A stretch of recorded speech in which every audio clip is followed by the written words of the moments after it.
each different bubble of reality is true. A galactic historian is a person that looks at all the lines of dramatic karma. Nudge, nudge, it's the Holy Grail. Improvise. Mysterious. It's counter psychic intelligence. Why is DNA farming of this star cluster so important? Because we do manifest our reality. We do create our reality.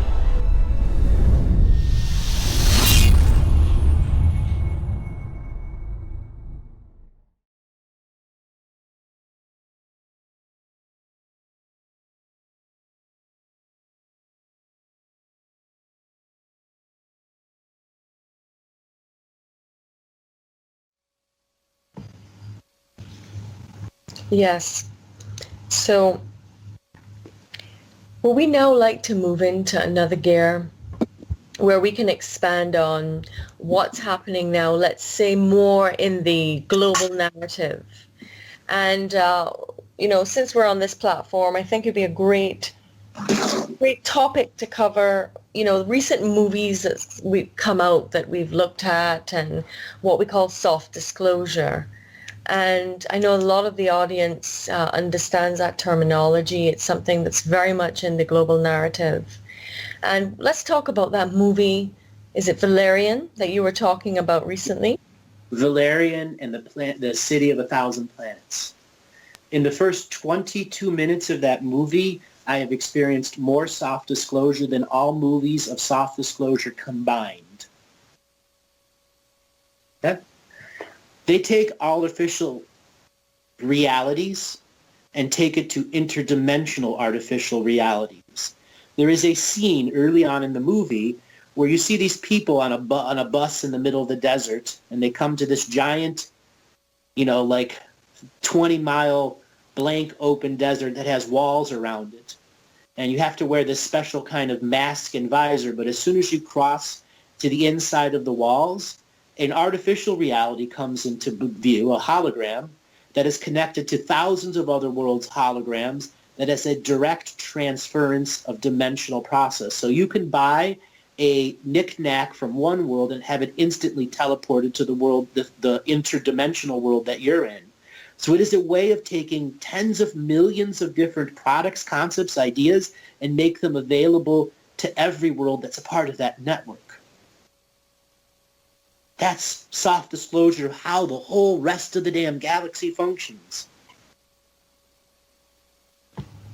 So who do you think would have put that out there, let's say, or for what purpose? As a trigger to those generations that have been awake already, that have been trying to dream that potential future, where there is no medium of a government telling us we can make friends with other species and beings.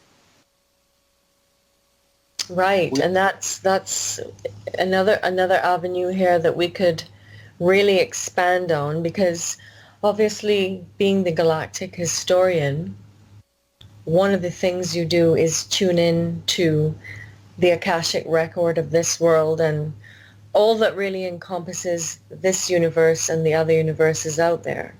Yeah. And so a lot of your content and what certainly drew me years ago and many people is because many of us have an innate knowingness that there is a lot more out there. And I mean, on platforms like Twitch, let's say, you have a lot of content that it's related to those that other species, other planets, other realities, alternate realities, and it's accepted in that forum. But when we say it's really true in the big, wide universe out there, is something that many persons are awakening to in this time.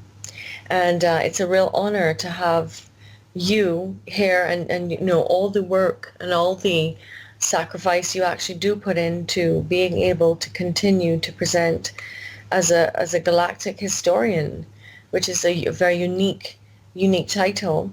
And you can go into your connection now and maybe give us a bit of an overview for the audience to really talk about that and what comes to you that's maybe relevant to this stream now, Andrew. Thank you. That's a wonderful way for me to segue into some of the different points of view I have within myself but can't always share because of the medium of radio and the expectations that people have. Being on this new platform does allow a set of new latitudes and longitudes and moving of the concepts of what I present. So over the years, I've done Galactic Historian Reads, 477 radio adventures into reality shows. I know something 7 or 10,000 public sessions. And there began a grand theme of those that came to those radio shows in the first few years. They had a very unique theme in them. And it was about rapid expansion, rapid awareness, and rapid connection to their soul families. Because there was a very narrow, limited window of time between early 2013 and late 2015 in which those who had already passed their own inner rites of passage and were going to be able to accept the greater responsibility of what it means to have intergalactic communication, meaning that you learn spiritual hygiene and you had enough trust for the beings that were working with you and they had enough trust with you that their streams back and forth wouldn't be hijacked, that you practiced enough, that you would get let in a decade or 2 decades early so you all could become the mediums so the new species that are coming to visit us could understand the difference between wearing stonewashed jeans at a wedding or understanding what type of clothes are right for the culture. Or if something that they're bringing isn't offensive to us, but can add something, won't challenge the hierarchy of the situation. I have had calls where this one individual was this, let's just say, a very high-dimensional clothing maker in the Pleiadian homeworld. And after I did that reading for that individual on air, I must have had 2 to 3 weeks of individual and collective communications with a variety of clothing style artists throughout the universe. Simply because we opened up the window of potential that had not been done before through this sacred neutral point of view. It came with such fervor and humor and funniness and yet seriousness of other worlds trying to present to us what their 5th and 6th dimensional clothing is. For clothing, it's still every much a part of the light beam going into the future. We aren't raw and naked streams of light. We do have many layers to the onion that is us. And when we become higher dimensional beings, we create these layers so those that are lower dimension don't get overwhelmed by us, but they can truly understand layer to layer. The individual connection to our residual image is how we prevent tacit consent in any way, shape, or form from external beings using and abusing our stream of light. Over the years, these communications from clothing designers to shipbuilders to just how galactic commerce works. There are these restaurants out there.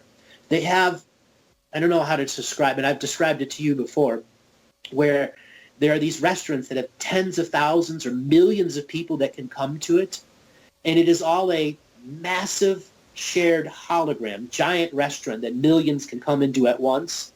And they go through these growths of collectives. Who wants to try Mom's Chicken Soup from Alpha Centauri versus Mom's Chicken Soup from the United States?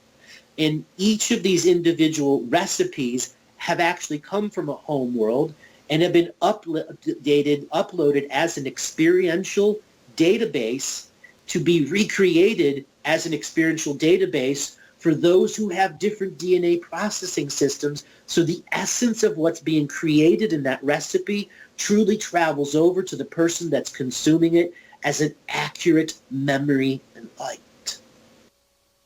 There are whole worlds that are a part of these grand commerce things that encapsulate experiences, put them on the galactic commerce market, and that's how they exchange energy for greater projects and ideas.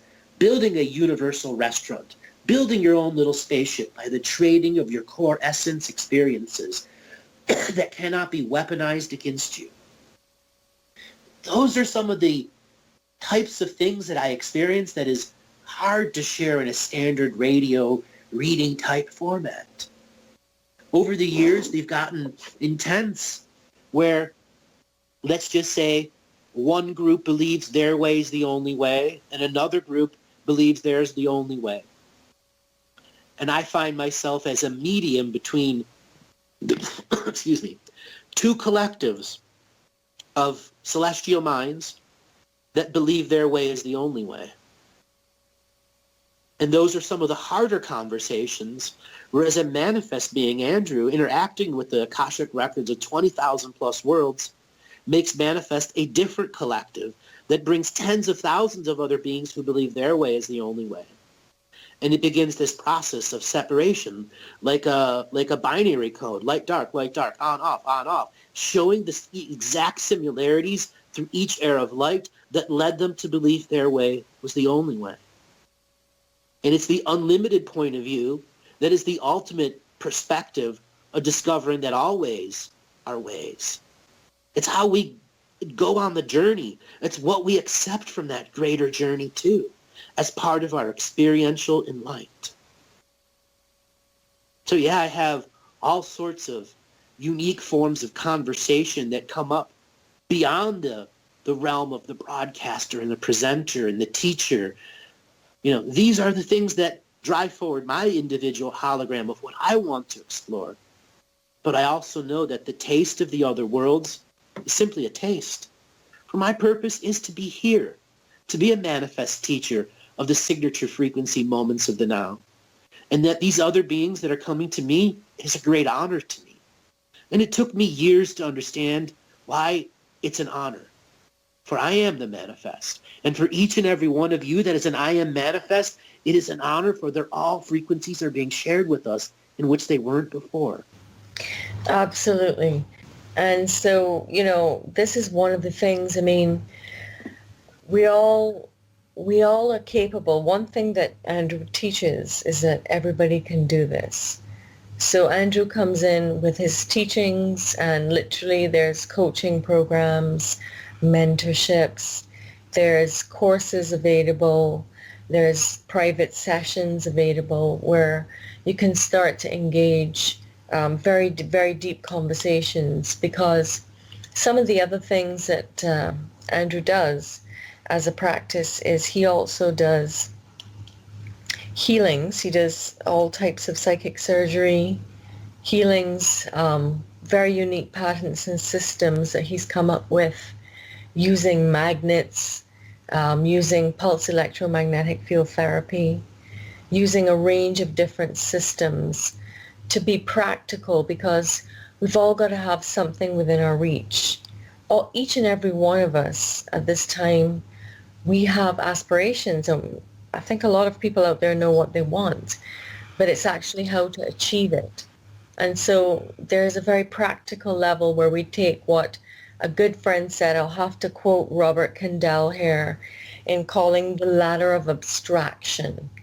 Because really what we're presenting is not only, yes, it is possible to be right out there at seeing at different scales. It's seeing at different scales. We're seeing the micro and the macro, and we're bringing in the symbol for the galactic historian is the infinity sign, and this has a lot of significance because we're trying to integrate, because there's a whole. We're not wanting charge or polarity, and bringing in the unity and the sharing and the flow from the macro levels of the universe to the micro levels of the now, meaning, being about very, very practical matters and how we can apply this, how we can take unique teachings from imprinting our blood to, meditating with the right techniques and really being able to clear the waters in our body, programming our reality as a recipe. I mean, one of the things we often joke about is saying, about these hacking the holograms are just like those grandma's recipes, because in this reality, it's not good enough to say, I want a chocolate cake. I'm going to make it. I'm going to have a gorgeous chocolate cake. And in fact, you have 2 eggs and a glass bowl. It's not going to have the same result. And so we have a lot of these ideologies out there And what we're presenting is saying, look, there are specific recipes, let's say, and one must have the self-discipline, the practice to apply. So you got to have all the ingredients. You have to have a recipe and a process. You got to bake it, and then you have that chocolate cake.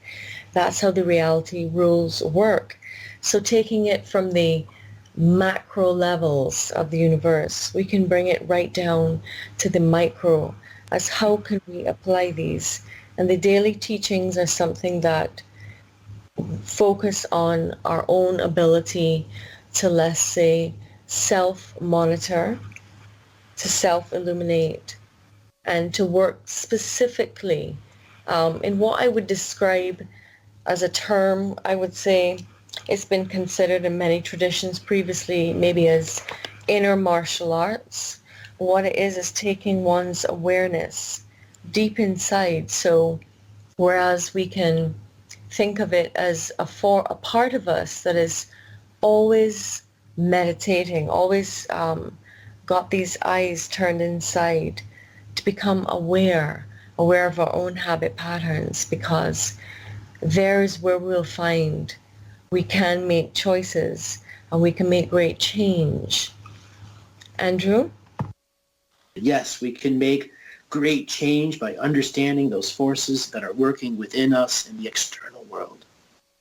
It was such an incredible little soliloquy that you presented, Eleanor, that has lots of little nuggets of wisdom and awareness in it.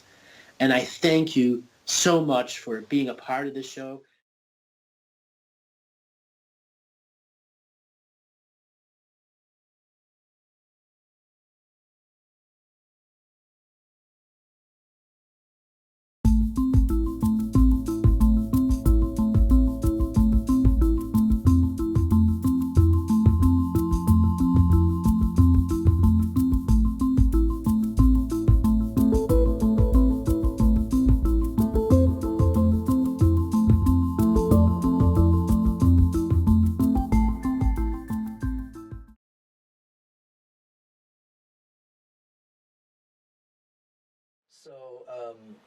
So what do people do to hop on the bandwagon to accelerate this process? Reclaim your sovereign free will. Right. So much about it. Nurturing yourself. I call that the hard work, nurturing yourself. Yeah. Nurturing yourself so that you can heal others or heal yourself or find yourself in an opportunity to expand and explore your own consciousness. You know, I'm the only galactic historian out there. We need more. I'm talking to you guys out there. We need you to say yes. Are you going to be able to teach others? Yes. At some point that will be made available. Okay. The other two that still have their choice haven't been given their opportunity yet. Okay. But there are others that have seen what I've done and are going to make their own version of it. Okay. It'll come out and affect people within their soul family.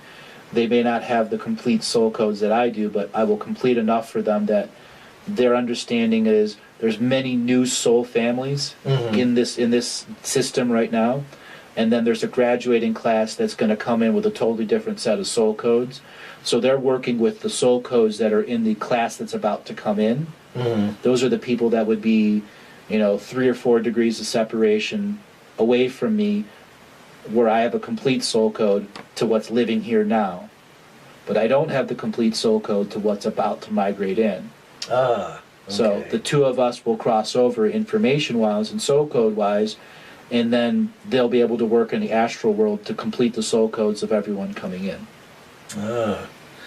And then those who graduate, and we basically that's a time of celebration. Yep.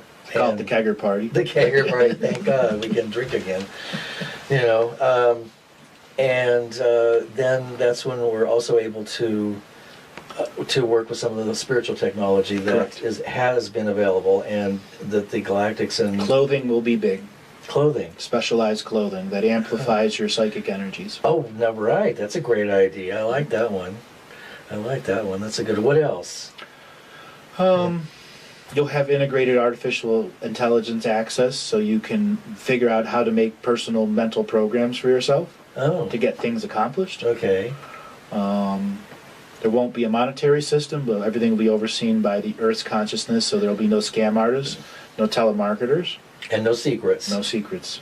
So there won't be anybody pulling anything on anybody, and that will be a permanent state. Correct. And then people will get to heal in that energy and be able to extend circles of trust with other people that they never could have before, because there was always the fear of the scam or the lie, or Right. which was always in their subconscious. Right. Because the system is so corrupt. And all the fear programming Goes away. Goes away. And it takes time to heal. I've said this many times before. We're going to need 1 billion healers here. So those healers are us. Us. And we have to step up to the plate and learn first how to heal ourselves. Yep. Because you can't heal somebody else till you heal yourself. And if somebody else doesn't want to be healed, you can't make them. And you can't make them, right. You're going against their, okay. But in the new energy, it seems like there will be a large group of people that will seek healing. Correct. Just as they're hungry And people. many of them will get it just through pilgrimages, like here to Mount Shasta. Okay. The places of power will begin doing their jobs once again at the highest levels. So all of the sacred spots will be loosened up, so to speak. Heavily charged with energy. Okay. Waiting for us to come there to be the bees that pollinate the energy and take it away. Wow. And so all of these pilgrimages to various places, there will be your local area will be restored. Right. And will there be new grids and ley lines created by the existing grids and ley lines will allow to go back to their natural positions. Oh, okay.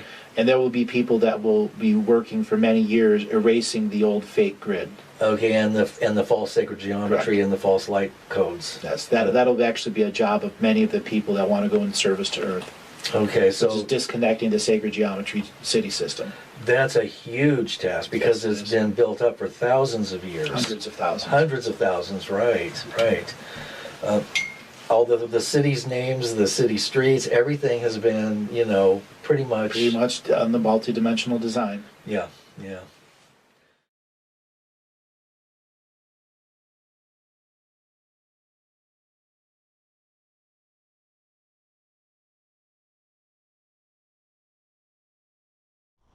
All right, so what kind of questions do you have?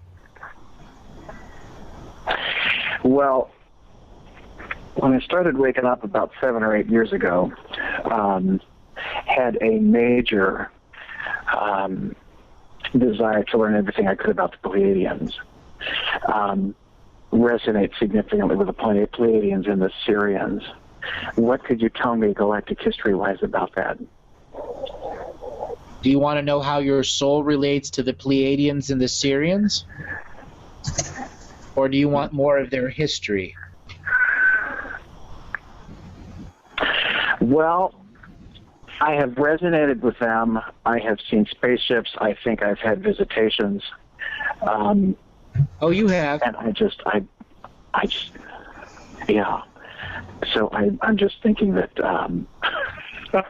there's something really interesting about the Pleiadians, and it would be, just kind of nice to know some history on that. All right, well, I'm going to go into one of your Pleiadian past lives. All right, this was a time where you are a master in a mystery school. I'm not going to name it because it doesn't need to be named. All right, you're a master in a mystery school, and you're not the only master in this mystery. There's thousands of them, and they have all figured out how to plan 5,000 or 10,000 lifetimes ahead. And there's this big game going on amongst these masters. Who's gonna make it to the end, and whose teaching is going to be the most important? That's the belief system that's coming through. You had made a choice not to be involved into that master's game, and you figured out a way how to incarnate a soul shard that's a master in a mystery school of Earth into a life that's in a Pleiadian soul, okay? And you did this at around 4000 BC. You emigrated from Earth as a soul shard direct to a Pleiadian planet. You did a reverse divinity path incarnation. Let me tell you something. That's rare. There may be only 5,000 or 6,000 people in the world that are like that right now. You're one of them. You figured out how to get out of the machine and cheat the machine itself. Now, this is what you did when you went to the Pleiadian world. You made a lifetime so that you were a master seamstress. You had ended your last life here on Earth. Well, the soul shard's life here on Earth was a master seamstress. You made clothes that were ergonomically perfect of multiple materials, and you were born into a Pleiadian mother and father as a divinity path, a direct incarnation divinity path being from Earth, to be a master at clothing. And you were going to redesign the entire perception of clothing that the Pleiadians had, and that's what you did that lifetime.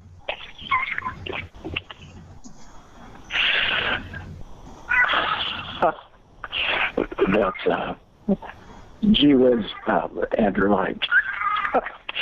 I'd never thought about anything like that. Interesting.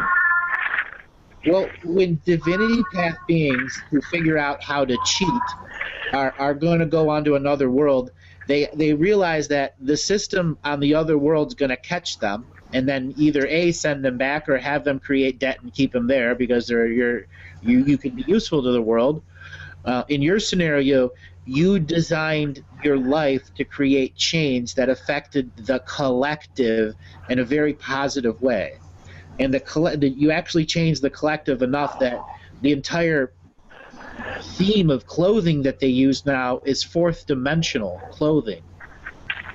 Can you even imagine what fourth dimensional clothing is like? No clue.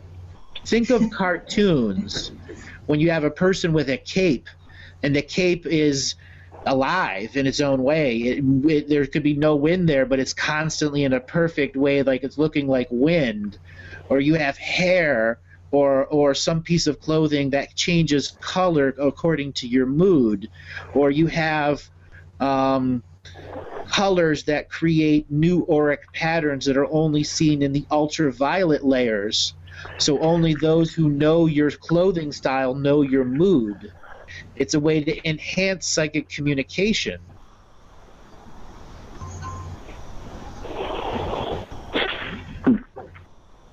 Clothing is a whole new language added to a species that's in unity consciousness, because clothing is what is our identity in unity. And it is extremely important for us as a species to come to understand that clothing is going to represent fourth dimensional for us. Have you ever heard the term emo? Emo? Yeah. No. Well, what it is it means a person that is emotional, and oftentimes they dress very gothic. Okay. They put dark makeup on. They put all their fingernails black eyeliner. They look generally depressed. That's known as emo. Now, when they dress like that, they are showing their emotion, and that's the most basic metaphor I can say of expressing emotion through clothing. Imagine if you had a shirt that basically modified all of your psychic intent, so that if somebody else was around you who didn't know how to do psychic communication, your shirt would make them like a training wheels how to learn psychic communication. And then the shirt that you wear on top of that is your psychic protection from other beings. And your mist or pheromone that you spray upon yourself is to tell other beings if you're in a dating scenario or not. Because we still maintain our individual presence when we're still in unity consciousness through our clothing. But we are multidimensional beings, and our clothing is multidimensional, and our residual image that we take from one lifetime to the next lifetime to the next represents fourth dimensional clothing. You impress this onto the Pleiadian species. So, I mean, like, you were their Leonardo da Vinci of clothing. Wow. And it's going to be coming due to you. There are going to be Pleiadians that are going to make direct communication to you about that, because they want to once again tap into that creativity, that original being.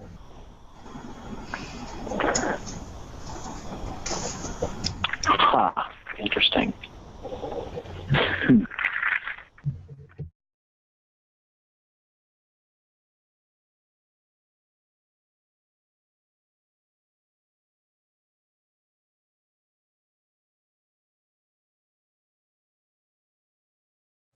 there was another aspect we were talking about when learning how to start to influence and emanate more what it is we're wanting to influence, and the specific crystals that one can have, and the salt, which we can go into again. But Andrew was doing this amazing reading, and there was this really gifted young man, and his deal was to make fourth, fifth, we were talking about that in the future, how we wanted clothing to be made. And there are a bunch of people that we've been talking to recently, and then you also had some person that you did a reading with.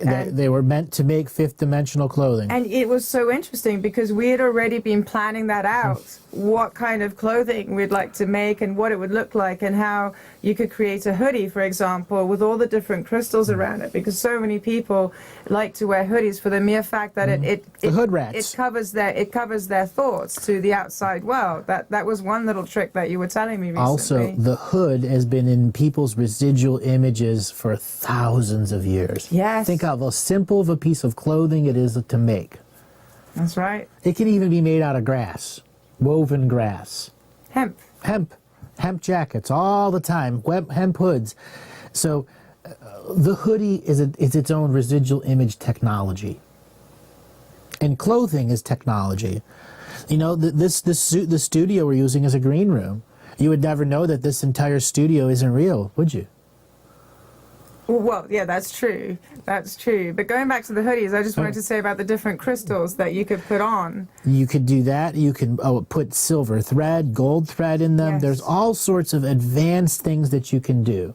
And then you can just play around with it when, of course, sometimes when you're doing rough drafts, you're obviously not going to go out into public where, your boss is looking at you going, what on earth are you wearing? Right. But you can play around with it in your breaks or on the weekends, and then you can just sit with something like that and see how you start to interact with nature. See when you're looking at that sky or an outline of something. See if you can get the outline to start to fade a little bit or move a little bit. See how your interaction begins to play with the photonic light that you are, and the crystals helping you emanate that through this reality that's starting really to bifurcate, as you so beautifully say. So I have a challenge for people to look at your socks of fourth dimensional items that are not in consumerism or materialism. What would fourth dimensional socks look like? I've got horses on my socks. I mean, why do people wear plaid socks? Because it brings color to their feet. Think about the technology of socks. And it is technology, spiritual technology. It is. As well as a hood, as well as a belt, as well as a blazer. Well, when I was starting to learn about the energy of colors, and, we used to, when I was doing specific grounding exercises, we used to wear red socks. Why? Because that was then the influence of the red, and then using that energy to help you stay really grounded. It was something that I was playing around with because, someone said one day, hey, why don't you try this? Or then different shapes that you can put on. Or meditate with a red candle. Yeah, yes, all the different types of colors of candles. And then you can use those colors and use them actually on your physical body.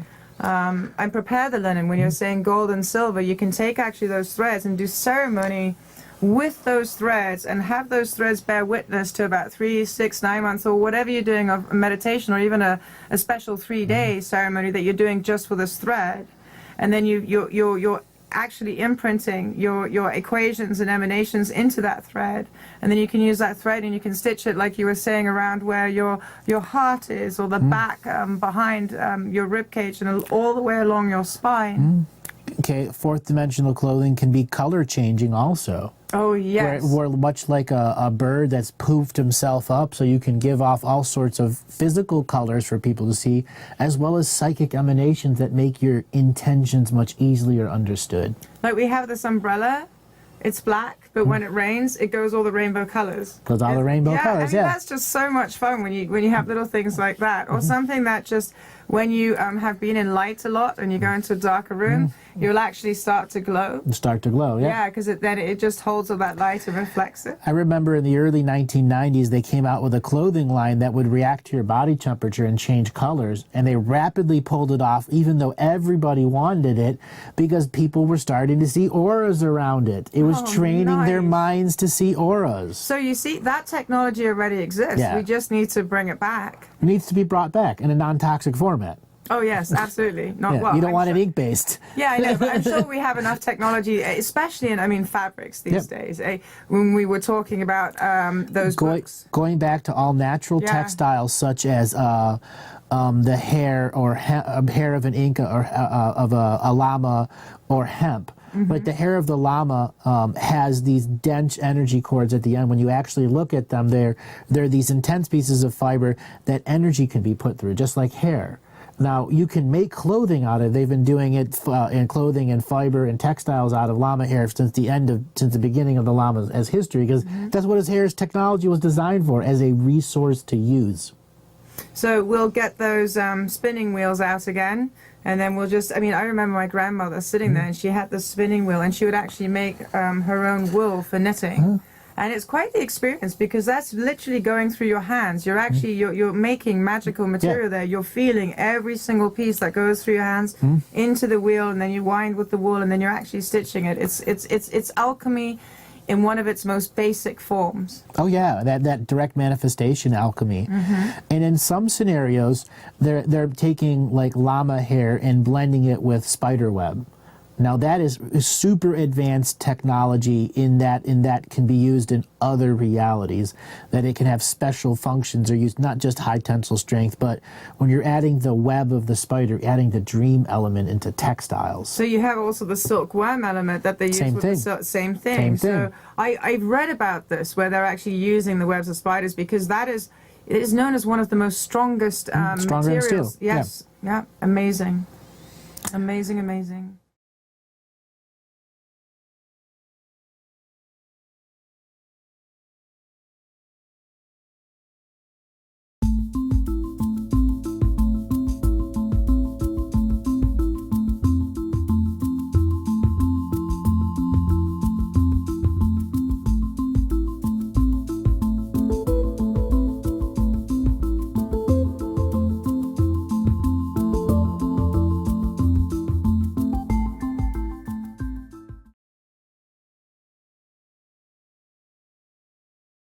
Rick, come on the air, Rick.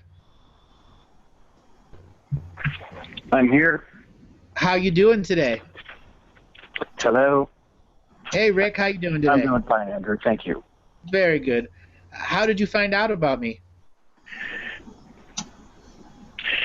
Nora Harold had an interview with the Zany mystic Lance White, and I saw your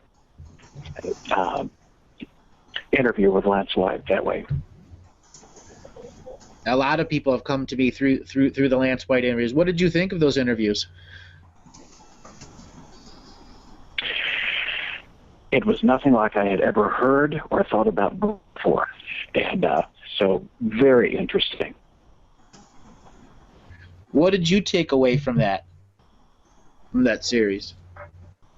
If there's one way to distill it.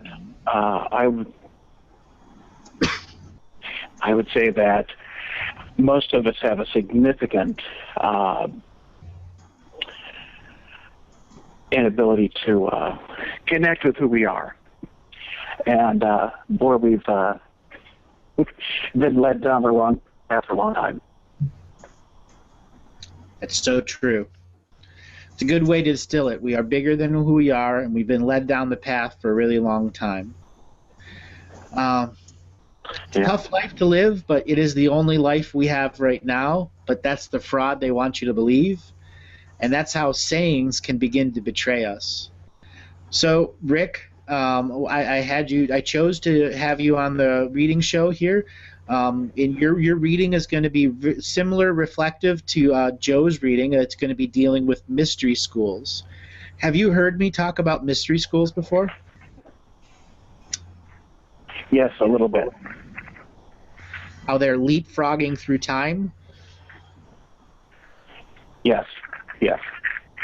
You are a proverbial mystery school master. You have been leapfrogging through time for dozens and dozens of eons. And you've been maintaining 4 different selves over 4 different timelines in communication with all different versions of yourself. And now you're on the final part of immigrating all of your other selves on other timelines to this timeline in the proverbial way as you are going to shut off the light on the other timeline and it will no longer have ever existed to you. And this is the final path of your soul, was to be not in a mystery school, not in domination and control, not in government as a president or vice president or a banker or whatever, but to be who you are right now. A being that has a complete freedom to let go of the propaganda reality and create a brand new reality inside the propaganda reality.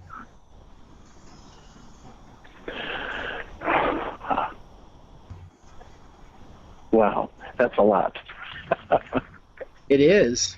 But you're an old soul. Not only do you get your free cup of coffee on every planet that you go to, you get the senior citizen menu 24 hours a day.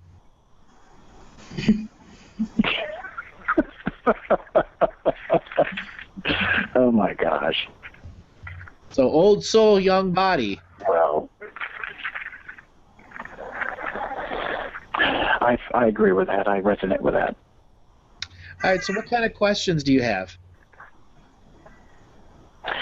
Well, when I started waking up about 7 or 8 years ago, had a major desire to learn everything I could about the Pleiadians. Resonate significantly with the Pleiadians and the Syrians. What could you tell me galactic history-wise about that? Do you want to know how your soul relates to the Pleiadians and the Syrians? Or do you want more of their history? Well, I have resonated with them. I have seen spaceships. I think I've had visitations. Oh, you have? And I just, yeah. So I'm just thinking that there is something really interesting about the Pleiadians, and it would be, just kind of nice to know some history on that. All right, well, I'm going to go into one of your Pleiadian past lives. All right, this was a time where you are a master in a mystery school. I'm not going to name it because it doesn't need to be named. All right, you're a master in a mystery school, and you're not the only master in this mystery. There's thousands of them, and they have all figured out how to plan 5,000 or 10,000 lifetimes ahead. And there's this big game going on amongst these masters. Who's gonna make it to the end, and whose teaching is going to be the most important? That's the belief system that's coming through. You had made a choice not to be involved into that master's game, and you figured out a way how to incarnate a soul shard that's a master in a mystery school of Earth into a life that's in a Pleiadian soul, okay? And you did this at around 4,000 BC. You emigrated from Earth as a soul shard direct to a Pleiadian planet. You did a reverse divinity path incarnation. Let me tell you something. That's rare. There may be only 5,000 or 6,000 people in the world that are like that right now. You're one of them. You figured out how to get out of the machine and cheat the machine itself. Now, this is what you did when you went to the Pleiadian world.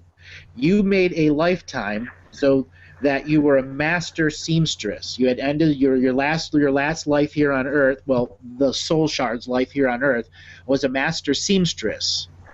You made clothes that were ergonomically perfect of multiple materials, and you were born into a Pleiadian mother and father as a divinity path, a direct incarnation divinity path being from Earth, to be a master at clothing.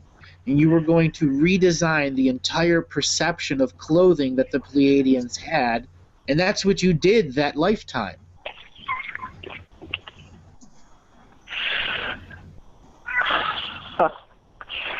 That's gee whiz, Andrew.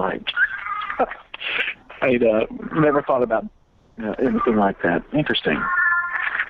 Well, when divinity path beings who figure out how to cheat are going to go onto another world, they realize that the system on the other world's going to catch them, and then either A, send them back, or have them create debt and keep them there because you can be useful to the world.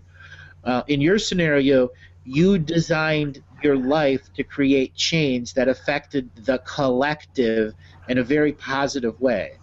And you actually changed the collective enough that the entire theme of clothing that they use now is fourth dimensional clothing. Can you even imagine what fourth dimensional clothing is like? No clue. Think of cartoons when you have a person with a cape, and the cape is alive in its own way. There could be no wind there, but it's constantly in a perfect way, like it's looking like wind. Or you have hair or some piece of clothing that changes color according to your mood. Or you have colors that create new auric patterns that are only seen in the ultraviolet layers. So only those who know your clothing style know your mood. It's a way to enhance psychic communication.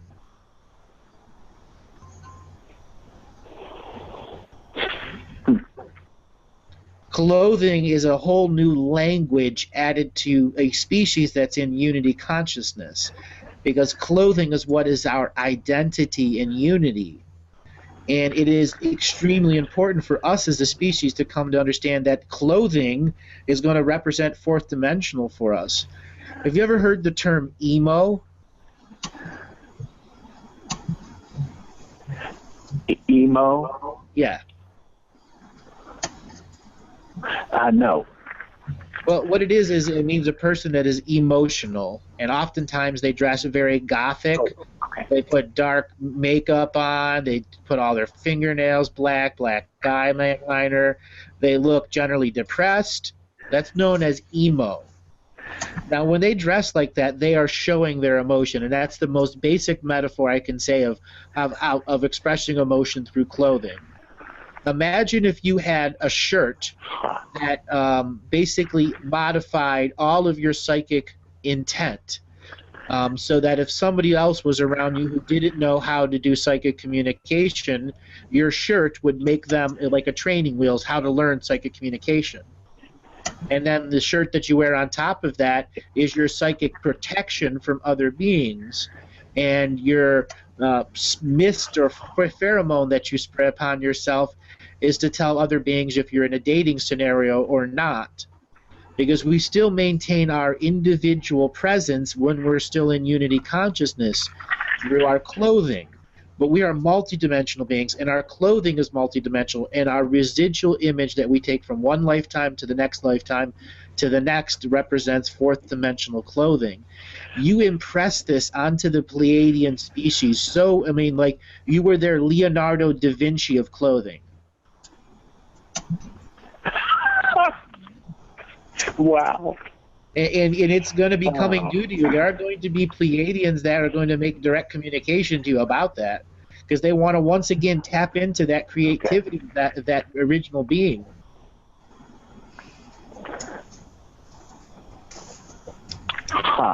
Interesting.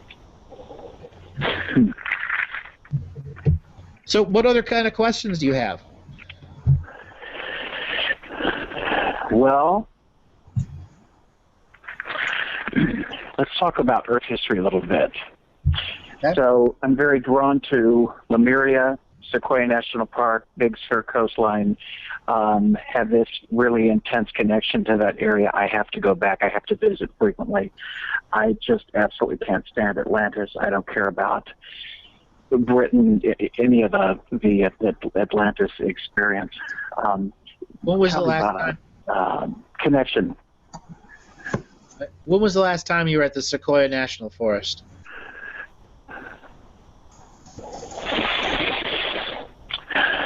I want to say 2 years ago there. Have you made it to the Crystal Cave? No. That is a place you need to make sure you can make it to. You're going to find a lot of your Earth history records that's directly related to your DNA in there.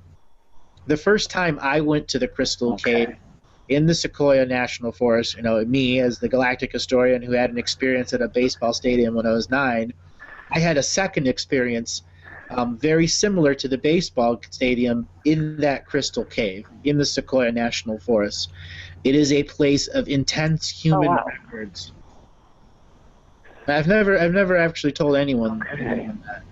And the reason I'm telling you that is because when you decide to go there, if you can maintain 4 or 6 days on the land and 4 or 5 trips to that crystal cave, where it's about a 2-mile walk down the hill and it's a tough hill back uphill, if you can do that 4 times in a day, for 4 days or 5 days, you are going to come out knowing everything you want to know about Earth history.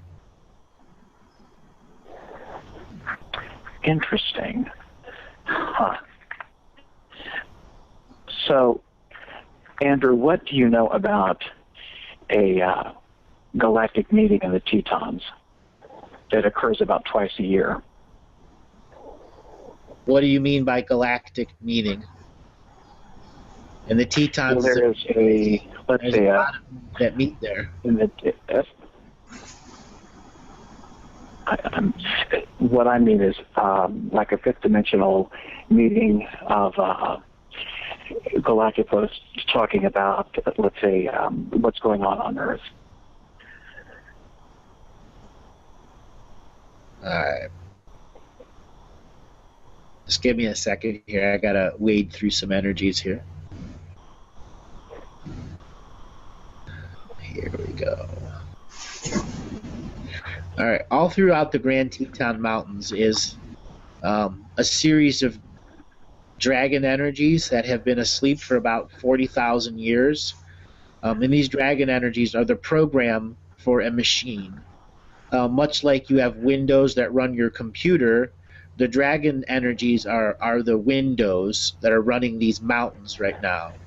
And those Windows systems are going through an upgrade direct from the Akashic Record from Earth.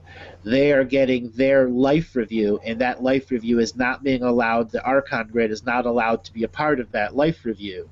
And that means the Archons are being repressed and compressed from the bottom layers of Earth and no longer have access to the Elysium areas where in old belief systems before heaven and hell there was Elysium or there was the Golden Fields. That was the underworld of Earth. That was the hollow Earth. These beings are being disconnected from the hollow Earth completely in every way, shape, or form. What that means is with that final separation, as these mountains awaken, their dragon energy are going to seek out DNA lineages that have active personalities that can project more than one lifetime so that they can begin mining material from there so that human beings or other sentient beings can begin creating with that material places of worship, because those technologies in those mountains are consciousness resonating devices. They are meant to be lived around, and they're meant to modify your consciousness and raise your vibration in an intense frequency.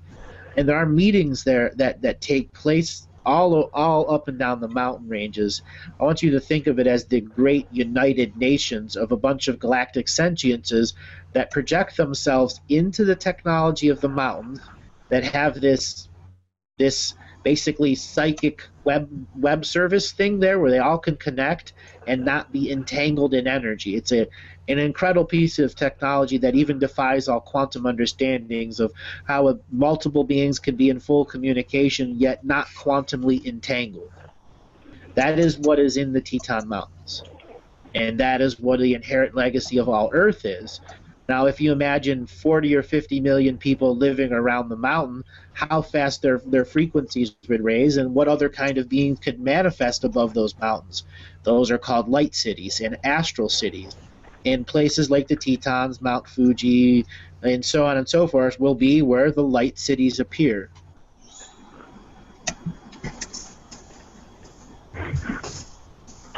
So what I experience is going through a green screen, and I'm in a huge auditorium. There's a huge round crystal in the center, and it is people from all over the galaxy.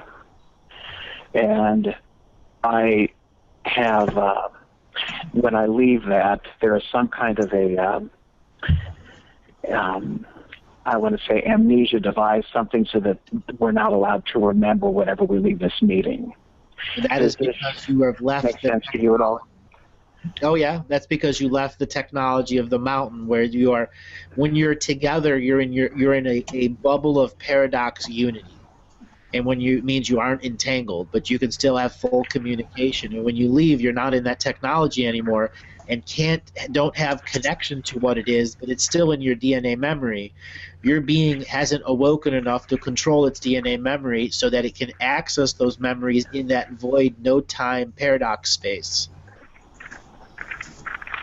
It's really, really advantageous to be able to be in there. That means you have a cipher code to be there. And the only way you can do that is if you were a master at a mystery school. Huh. Interesting. This is incredible. Thank you. I'm going to tell you something. You have earned the right to learn more from your higher soul. And I think you and your higher soul need to sit down and have some tea and crumpets. And I think you need to scold it a little bit. I'm serious. I'm put it in time out. I'm serious. Put it in time out, like a kid. You are the sovereign being. Okay. You have the right to put your soul in time out.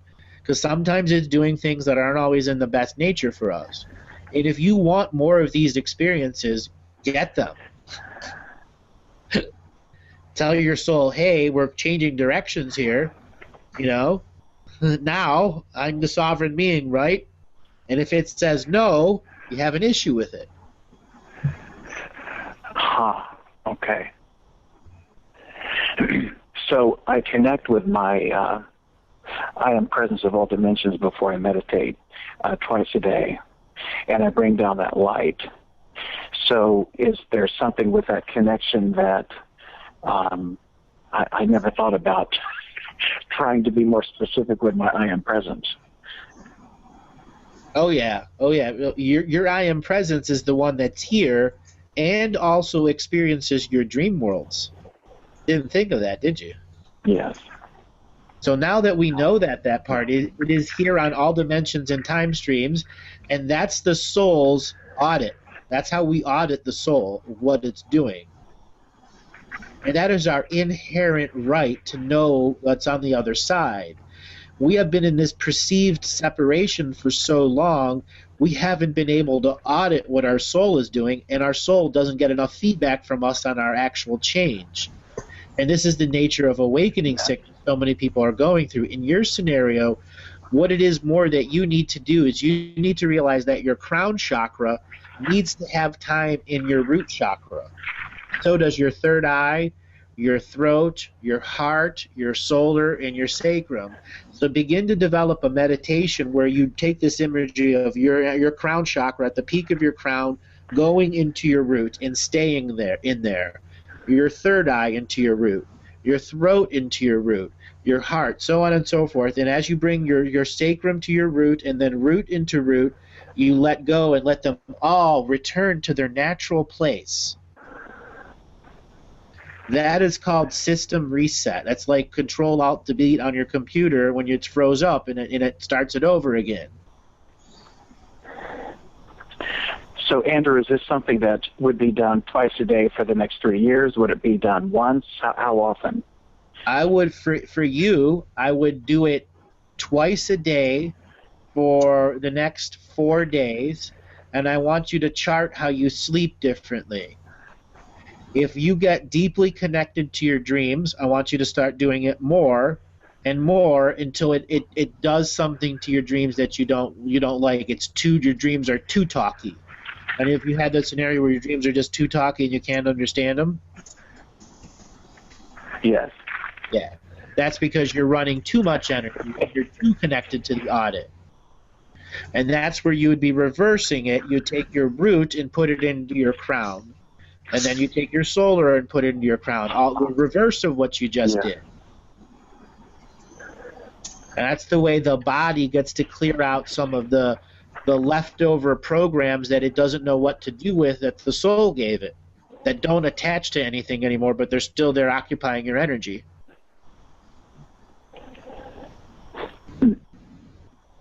So learned meditation.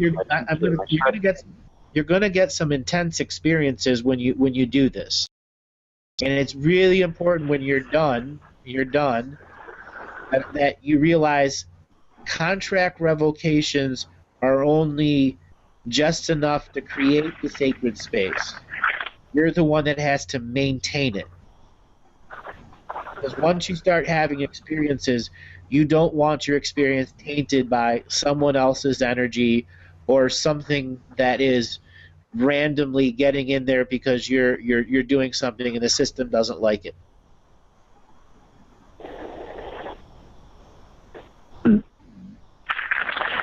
So when I started out with this meditation, it was a mantra sutra base, and within 6 months to a year had a marvelous kundalini, and then I was addicted to this meditation experience.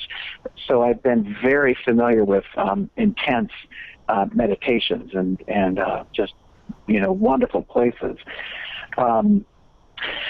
But things always come back to this grounding, this being grounded. And gosh, I think I'm grounded, but everybody tells me I need to be more grounded. So I guess I'll work on it. They tell you need to be more grounded because you're such a higher frequency than they are. You are a master of the mystery school. You see, this is as the Akashic record. I walk down the street and I see this masters of a mystery school, but he has no idea. But that is the signature frequency of you, and that's what you got to start bringing out in you. You're already a master at this. You know it. You had these intense experiences. Now you want the intense experience to be refined so much that you can come away with the experience with something that has intrinsical and tangible value to this world. Okay? Just like you changed the people of the Pleiadians through clothing, your soul and you have this mission here is to change the people with something as simple as a new clothing expression that opens up the creativity of trillions. Is it an invention? Is it a thought? Is it a book? I don't know what it is because it's a mystery right now. Okay. Interesting.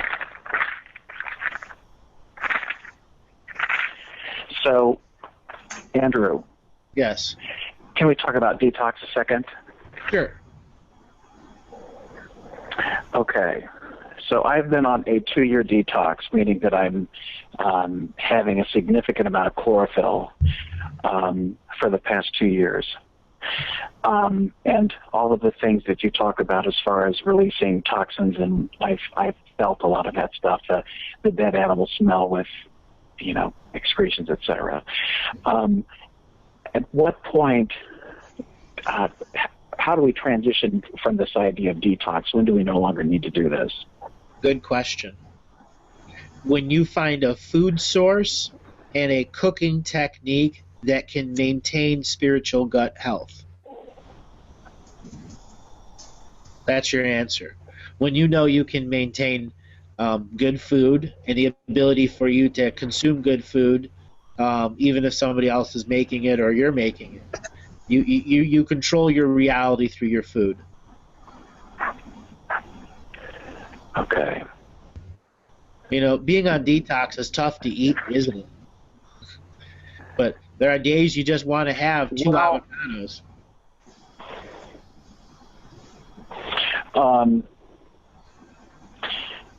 I guess I wouldn't look at it as a discipline. I would look at it as, boy, this is something I really need to do. And some days I can have euphoria from my chest to my pelvis. It's just marvelous. But something happens and I fall off the wagon, and then I lose that experience. Yeah.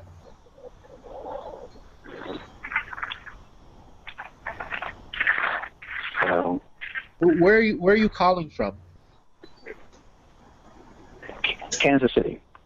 Kansas. Are you right in the city or are you outside? North suburb. Oh. Have you felt I answered your earthquakes? question here. Say that again? Have you felt any earthquakes? No. Did No. you know that you've had earthquakes in your area as early as 3 days ago? No. Not at all. Huh.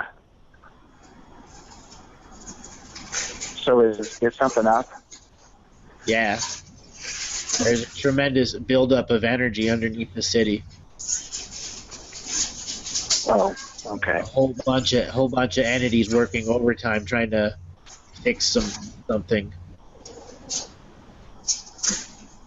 I think for you, it's a really good idea that you look at the four corners of your house and the four corners of your outside and the inside of your house, and just begin to enforce your reality bubble, so that the walls at your house, you make sure you touch every wall, and imprint your frequency on every wall, and that you begin to grid your property, and that is to use your third eye, because you can imagine your entire room and your entire property, and I want you to imprint your signature frequency on the entire area of your dimensions of your property. And I want you to use contract revocations, as well as sun language, which is where you're just gazing at the sun and just letting yourself hum a language away. You're at a point that you should be talking in light language already too.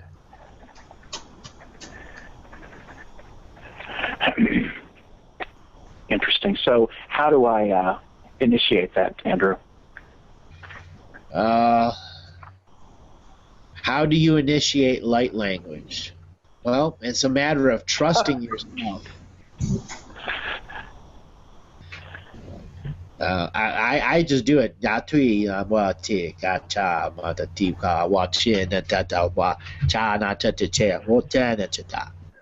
It's like another language for me. It's for you and for all those others that are out there. It is just doing. It is learning to trust.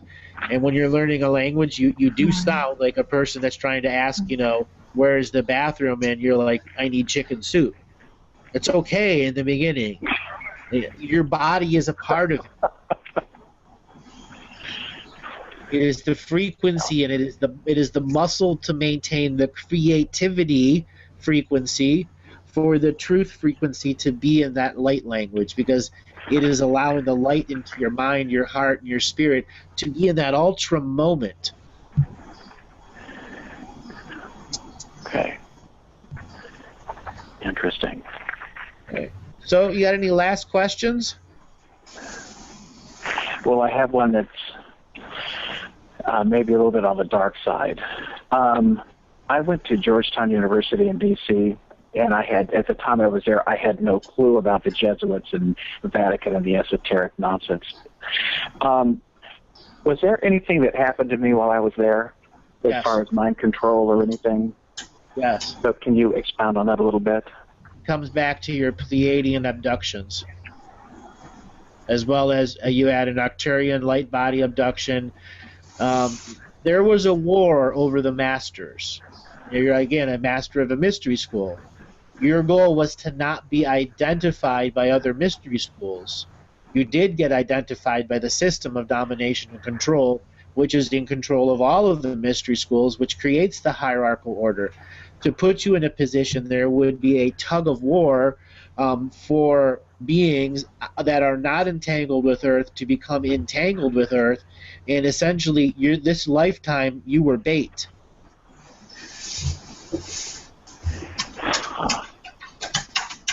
What you also got to know is when your time as bait was done, there was a universal law that was put on your soul that says, do not touch. At source level, you have a universal equity warrant of don't screw with them, because you did exactly the 10,000 cycle. You've completed I mean, I don't have metaphors other than like you've just equivalently completed the Boston Marathon, and you're like the fifth person that's completed this Boston Marathon. You know, that's the celebration that should be applauded to you at this point as a soul and as an individual being who's going to have to try to figure out what that really means. Because that means you have a huge legacy ahead of you. Huge. Yeah. You don't want it to weigh you down because you are still the one that has to create a future legacy. That is you. That is the Rick of the now, and not the man of the past in your DNA memories. They are just our teachers. The past is just our teachers. The present is our creation. And the ancient future, that's ours. That's what we get to create. And when we're really good, when we're really lucky, we get to talk to our ancient future selves. And that's what you've already done. Now you're at the last part of your awakening process where abundance flows, where health flows, where sexuality and sensuality flows, where there is no resistance and taboo. You know, you're ready for this world to awaken. You've broken out of your shell a long time ago, but you realize that you were early. You were early. And now it's time for you is hibernation. You need to recover your, how do I put it? The rest of your soul shards. How do I put this? I don't want this to be misunderstood.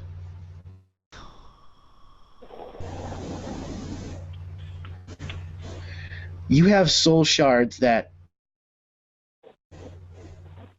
have done a lot of good. A lot of good. And some part of you doesn't want them back. As if it's afraid that if they come back, they won't be able to create that good anymore. And those other timelines will still be there. And this is a deeper soul sickness, and this is what brought you to being bait this lifetime, because your soul chose it. So don't beat yourself up about going through anything that was in the programs. You were identified. Were you used? Yes, but it was a spiritual tug of war. That's what you were being used for. Were there things that you need to worry about long-term health? Your electromagnetic exposure was way off the hook, but that was standard for anyone that was in those programs and their families, because your homes were irradiated also.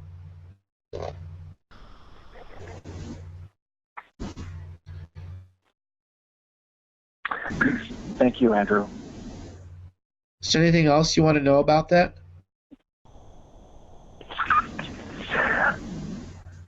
You know, I think right now I'm doing okay. I'll meditate on it and see, try to connect. And you are protected because you have finished the cycle of creation. You have done 22 divinity path births on 22 different cycles. I'm not just talking to Rick here. I'm talking to all of your light bodies right now. That he is here now. Oh, wow. He is the one that has completed it. And I would like you as Rick to tell your light bodies, I made it. I'm aware of you. Now there must be the pecking order of the higher self.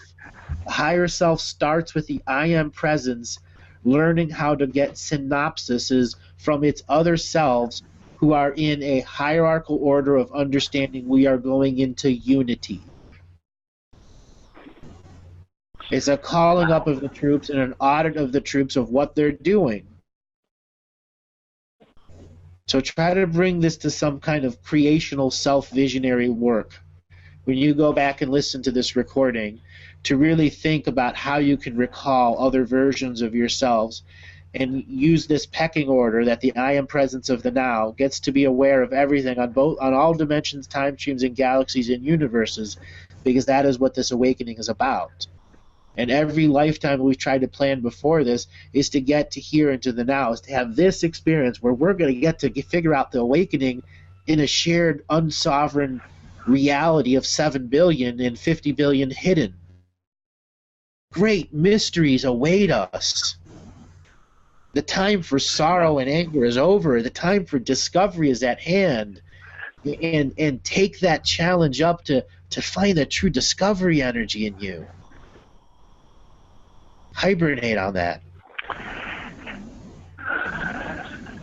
I will. I will. Thank you very much, Rick. Wow. This was a really special reading. Thank you. Thank you, Andrew. Bye-bye. All righty.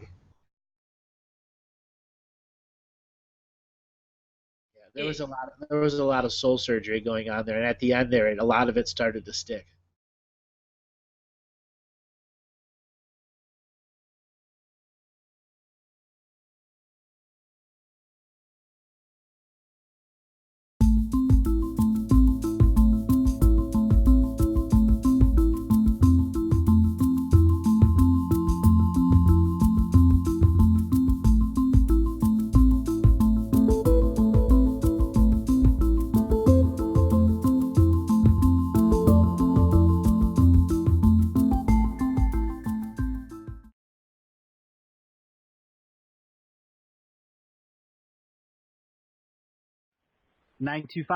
Your name and where you're calling from?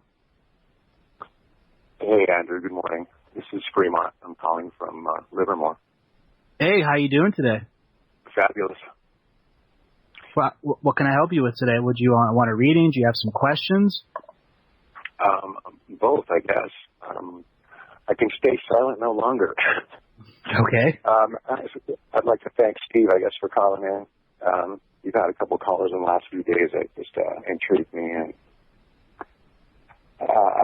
you had a caller, or I think it was a guest host that you were with a few days ago that was talking about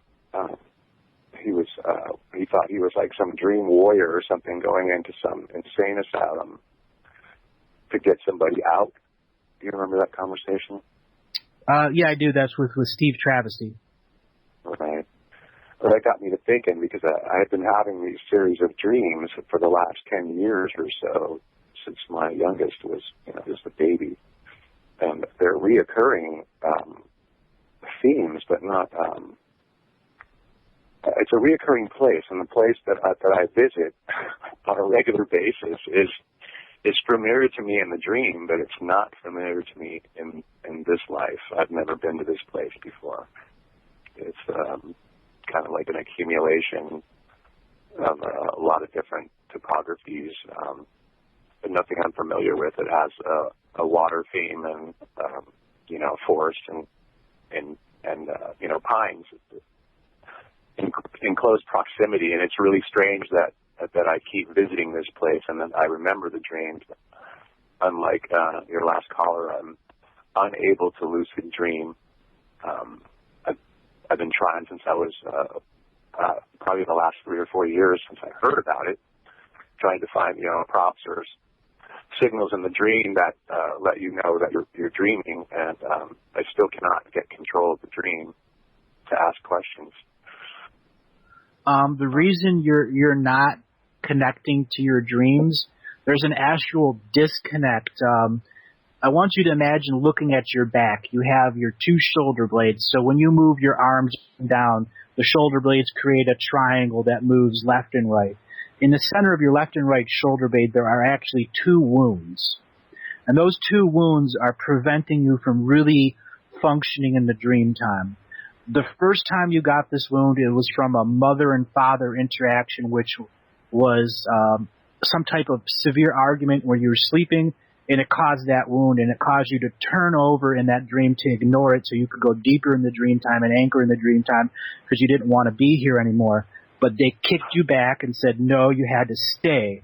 And then there was another wound, which I'm detecting was probably when you were closely intimate with someone and there was some other kind of severe scare that created another wound on your dream body.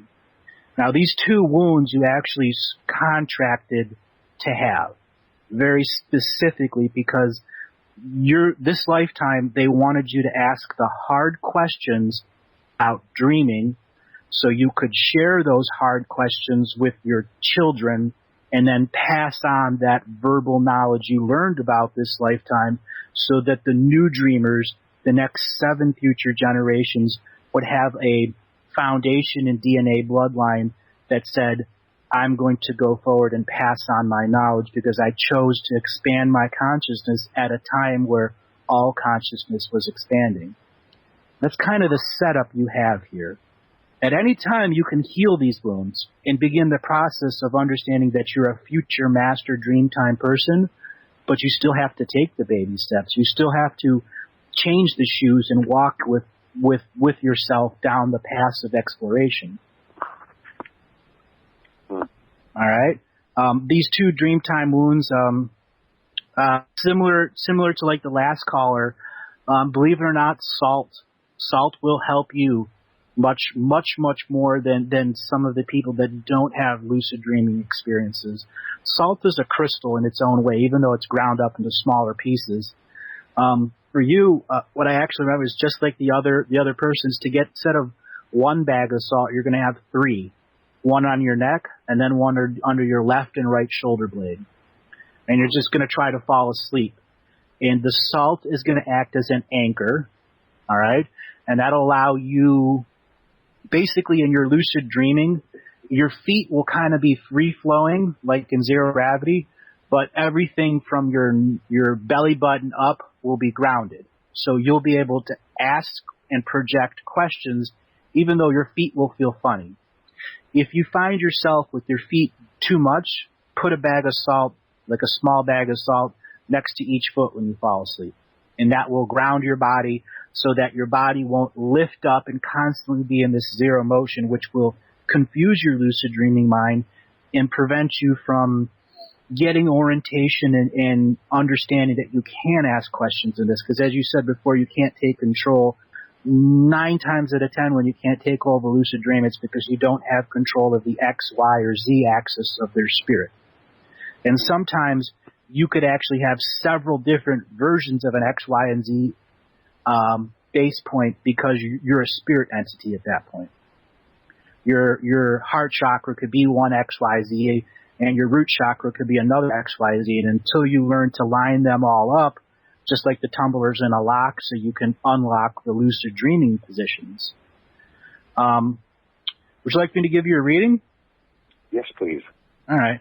What I'm going to ask you to do is do your times tables. 1 times 1, 3 times 4, 6 times 7. Do that for about 40 seconds. And just keep doing that. I'm going to read your energies. Okay. 1 times 1 is 1. 2 times 2 is 4. 3 times 3 is 9. 4 times 4 is 16. 5 times 5 is 25. 2 times 4 is 8. 3 times 5 is 15. All right, I've tuned into your energies. Just a second here. All right, what I see here right now is there's some wounds from your childhood.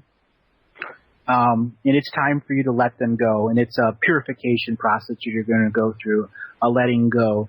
And it's going to be, how do I put this? A reflection coming from you. I mean, you're going to have to be able to use your mind's eye when you're awake to visualize yourself as a child growing up.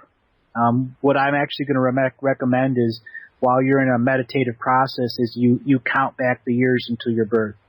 I recall all of 2013. I recall all of 2012, 11, 10, 8, all the way into the day that you were born.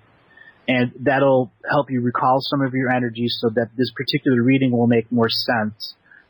There's actually, I don't want to call it schismed you. There's 2 versions of you, one in the dream time and one in the real world, that are going in opposite directions but are tied by a rope right now. And the purification process will shorten the rope and allow the 2 sides of you to have more time in the dream world instead of the dream time you running off to do its soul contracted stuff while the conscious you is just kind of stuck there tagging along, not really understanding what's going on. The next thing is there's a rites of passage for you. If you should choose to accept the process of purification and know that it'll take a few weeks to work out, you're going to go through what's called a rites of passage, and that rites of passage is going to open you up to the change that's coming. And this change is about those new abilities that the Dreamtime side of you has been procreating with. And you're going to find yourself in a group of other people that are very similarly skilled. As you begin to go through the letting go process and the rites of passage, people are going to manifest in your lifetime. They're going to give you roots, and they're going to help you understand that there's a place of power around you. Is there a mountain that's close to you? Is there what? A mountain. I actually go up to the mountains, yes, every other weekend. All right. That's your place of power. That's where you're going to pilgrimage to. You're going to go up there to have a dream experience. You go camping up there? No, yeah, fishing and camp, cabin, whatever. Yeah. Well, you're at a point where you need to have a Dreamtime experience that's different than the Dreamtime experience you can have in your own home right now. Too much of the awake you is concerned about protecting your kids in Dreamtime. So that's representative of the schism right now. So much of your energy is making sure that these negative entities don't come around you or your loved ones. So it's going to ask you to take the next level. It's to go to this mountain and to have a day up there where you can just sleep on the mountainside, in a cabin, a tent, whatever's safe for you. But your goal is to go through those lucid dreaming moments connected to those earths so you can understand the messages of both sides. Because you're like a TV that's out of tune right now. You get sound, but you don't get vision. When you get vision, you don't get sound. And sometimes all you get is the little Spanish translation at the bottom and no sound and no TV. Mm-hmm. Okay? So, go ahead. I said you're good. Thank you. The next layer is, if you should choose to have that dream, that lucid dream, what your spirit is asking me to tell you, if you should go to that mountain and have that experience, when you're done with that experience, before you return to your home, you'll be given an opportunity to have a deep inner peaceful moment where you'll hear the silence. You understand that the nature speaks massive volumes in the silence. You'll have a telepathic experience that is non-Dreamtime based, and you'll understand that there's a lot of spirits that have been trying to reach out to you, but the duality of this world and the duality of what you're living in right now really makes it very limited. Kind of calling for a time that you tune up your body, start going out and exercising, work on your core muscles, cut out the beer, anything that's extra carbs, and you can still live a life. I'm not saying totally cut it out. I'm just saying that it's really time to find a balance here, because too much of you is in the dream world and too little of you is here now without its infinite power. And by having the Dreamtime experience followed up by the telepathic peaceful moment of inner peace, you're going to understand that there's a deep inner compass inside you, and that compass will help guide you through Dreamtime, no matter where you are. And it also reminds you that I have a set of maps that are based off your DNA.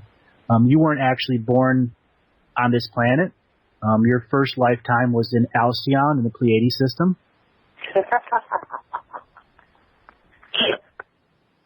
Oh, that's hilarious. Why is that hilarious? Because because of my kids, I recently got into technology and ended up getting a smartphone. And just over the last year or so, I have been staring at the stars. I mean, there's like an awakening. For me, I thought I was going crazy, because I have crazy folks in my family. So here I am having these strange dreams, and all of a sudden, with the waking process, you start to realize that there's something going on that's not, part of everyday life or part of the status quo. There's something going on, and I wouldn't have given any of this stuff. I mean, all these dreams, this all led me to you in the first place. I mean, to this radio station and to doing research and looking into things and the things that we don't talk about. And it's just amazing that here I am with my little star map staring at stuff and find myself staring at Alcyon, and I actually know the name of it, and looking at the Pleiades and researching and all of a sudden, realizing that I'm not in this world the way that I think I am, and I'm actually not just standing on a flat piece of ground, but I'm standing on the side of a big ball and I'm looking out into space. It was a really weird feeling. And the only amazement I could explain was that I had a friend that was shortly behind me and waking up, and he actually did the same thing. He was just all of a sudden, would be coming over and standing in my backyard at dusk and watching the sky and being amazed at what he's looking at now and sort of like seeing it for the first time. It's a strange feeling, and it's really, it's interesting. I'm intrigued. Well, this is the dream time you reaching out to the real time you. You just had this experience live on air. I'd like you to go back and listen to the YouTube archive of this. I was speaking to the future versions of you that are going to decide if you're going to go to the mountain and have that experience.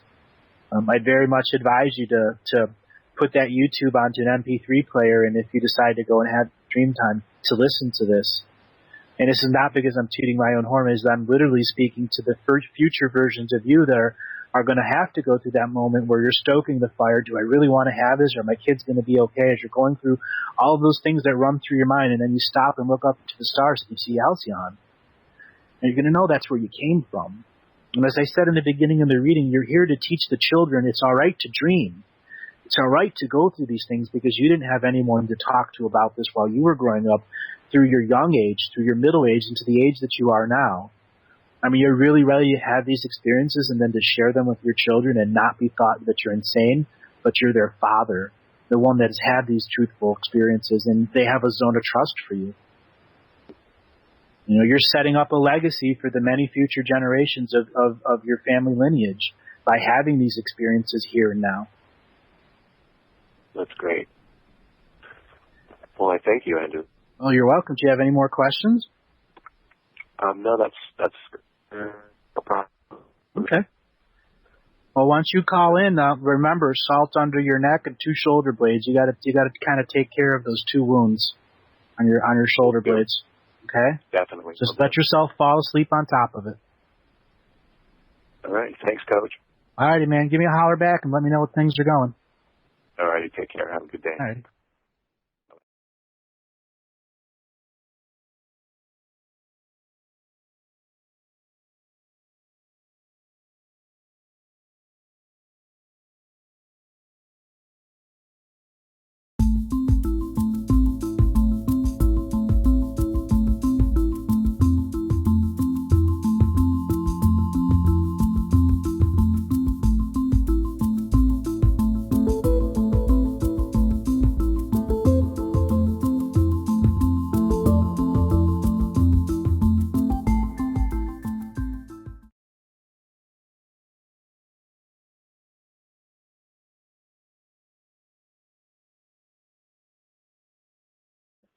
I'm next. Just stepping up.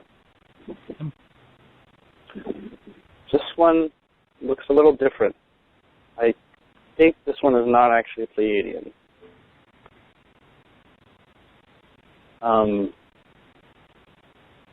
I have not seen a Pleiadian with a beard, and this one has a black beard and curly hair, very strewn about, kind of messy. No, he is Pleiadian, but he's not one that I've kind of felt before. He's given me a moment to just sort of feel him out.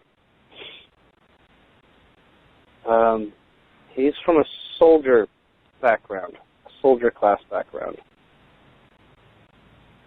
Even though he's in robes right now, they're all wearing white robes with yellow linings and silver linings. A little bit of blue around the neck collar space. This one has some very direct questions that he is presenting from his perspective that he shares with a lot that are sharing his experience in the sort of, it almost doesn't count to call them a warrior class, but they are very overt in their actions, and it's not like they take orders when they go on missions, but they know what they need to do. A little bit like being each individually very well informed. And they are saying that there is actually still physical conflict going on, and there's literal physical tactical missions that are still occurring. He's not going to speak publicly on what they are, but he's hoping it's going to be ending soon. He's hoping if you had any guidance or support for that, because he's conflicted about that. That is both Julian's purpose here, is to be mediators to open up ambassadorships so the conflicts can come. Dohoni yaka yachua yana. I welcome you, brother. What is your question? He wants to retire, and he wants his comrade in arms to retire, and he wants to see the next stage where there's no need for the physical conflict that he, although he intentionally chooses to put himself in these forms of danger, but are not the same sorts of danger that soldiers face here. He wants to know when that's going to end. It's a very honest, heartfelt question from a person that's been in conflict for some time. And the nature of the conflict here is the individual basis of domination and control. And to answer when it ends when we choose to reclaim our sovereignty on every level, when we all choose to enter personal spiritual courts of equity with all our ancestors present and reclaim our sovereign free will of the mighty I Am presence in all time streams, in all layers, in all dimensions that we've existed here. And all those Pleiadian warriors that have lost their lives here, the individual Pleiadian collectives can come to the earth at the top of the dream world and open a specialized place, a memorial for everyone that's been lost. By opening the memorial, the same way we here on earth open memorials for our dead, whether they're part of the system or domination control, now we have mothers and fathers, brothers and sisters. Those are the brothers and sisters of freedom. The brothers and sisters of freedom and the part of the resistance of the free earth. We are one and the same. And when we come to this memorial in dreamtime and physical world is where you could put down the weapons and we can start the swords to plowshares time, where the warriors can raise their young and tell them what they've learned, cry the tears of pain and the joy of end and the pain of sorrow of the loss. It comes with that morning time on unity consciousness from the Pleiadian side, as well as the burgeoning unity consciousness of Earth. It ends when we choose to say it's over, and we enforce that it's over with the highest power of will. And for those beings that can't end, there is another place for you to go.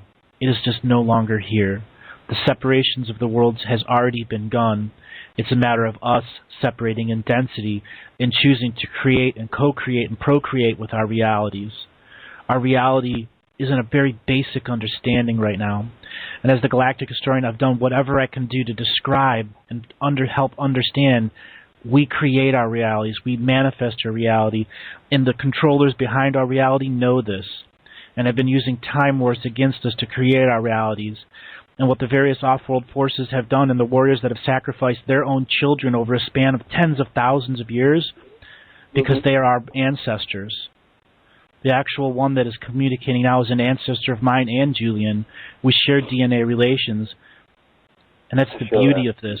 That's the beauty. We are all brothers and sisters and ancestors of each other. And when we recognize that on the human 3D level, we begin to put down the weapons of war and tell the system of domination and control no more. We reclaim our sovereignty, we reclaim our free will, and we remove our energy from the system. And then there is no more system to us to interact with, and we instantly create our new system and allow the separation of densities to go. And the Earth, the dream world of Earth, the unified global dream time of Earth, to be in dominion of those that aren't ready to heal. And for those that are, the separation begins. Our dream worlds are infinite, and this Earth can be infinite and co-located in many different points of the universe. And when we come to that fundamental understanding, the war is already over for many of us, and there are many of us in unity consciousness that are back here now in disunity running rescue missions. And what is the rescue? To find our brothers and sisters and help them understand the separation of density that is going now. I don't know where he got it from, but he held out a very interesting looking dagger, and he put it down on the ground and offered, and he says, "I'm done, and thank you." Thank you for your service, brother. I love everything that you are. Okay. The passing of the torch is done. It's already over. It's a matter of us enforcing that and saying no more. By you putting down that dagger, you have told the entire collective and the psychic, intergalactic, interuniversal network, no more war. Light and dark can go on, but not here. It's over. For all those beings of dark that gave up and are still being murdered by the forces of light and zealotry, it's over. The Lightworker community here on Earth, heal yourself before you heal others. Those light entities that are working to have their last chance at getting their revenge serves nothing. And I speak directly to those people, and they know exactly who they are. Many of the forces of darkness have given up a long time ago, and you're still murdering them. And those forces of domination and control that are still in charge now, still holding this reality hostage, it's over. The audit by Prime Creator was done. The Council of 12, done. You continue this in ego. You continue this in revenge, not following the universal law. If you go to the very last end, what will happen? Erasure. Is that what you want out of this experience? Complete and total erasure at the galactic central sun? I speak to both of those forces. Find a moment of compassion so that we can have our armistice, bury the dead, and have memorials. There's the equivalent of lots of people clapping, more than just the ones in the room or in this space. I can feel it, and they're really applauding what you just said. I'm feeling it. All quiet on the galactic front. A moment. All sides are listening. Can we keep that beyond a moment?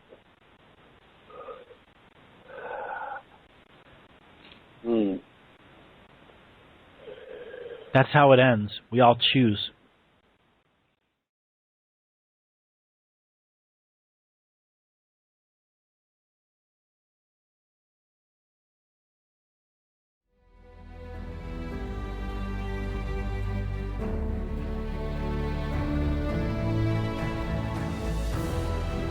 Each different bubble of reality is true. A galactic historian is a person that looks at all the lines of dramatic karma. Nudge, nudge. It's the Holy Grail. Improvised. Mysterious. It's counter psychic intelligence. Why is DNA farming of this star cluster so important? Because we do manifest our reality. We do create our reality.